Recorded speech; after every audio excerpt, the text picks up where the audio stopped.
instrument à lui, c'est sa bouche. Tel un oiseau, Fred Radix siffle, et c'est tout un art. Mozart, Schubert, la Marseillaise, dans son genre, c'est un virtuose. Accessible à tous, à tel point que chacun de ses spectacles affiche complet. Marie-Hélène Bonneau, Marie-Pierre de Gorse. Si vous le croisez dans la rue, tendez bien l'oreille. On l'appelle le siffleur, c'est son métier. Il a bâti tout un spectacle autour d'une discipline qu'il a inventée, la musique sifflée. Eh ben tiens, mets-moi un petit peu de Carmen pour les balances, s'il te plaît. On peut essayer avec le sifflet ? Comme tout bon musicien, il règle d'abord les questions techniques.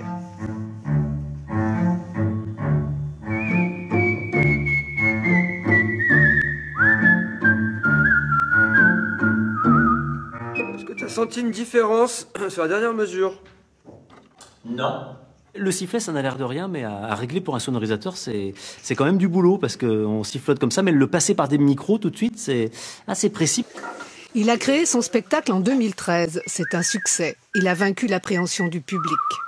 C'est cette peur aussi du public qui se dit mais on va aller voir vraiment quelqu'un qui siffle pendant 1h30 et il se découvre un spectacle qui est plutôt un one-man show musical humoristique, très participatif et puis où finalement on révise aussi notre culture en matière de musique classique.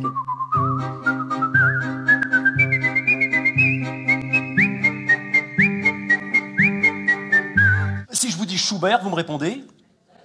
La truite !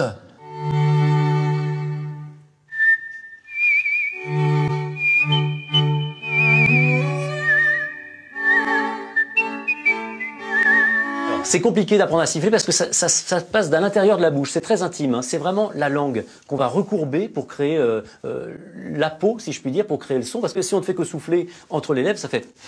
Concentration les altos.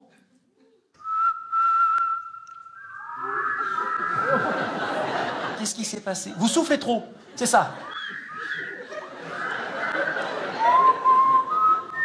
Just singing in the rain.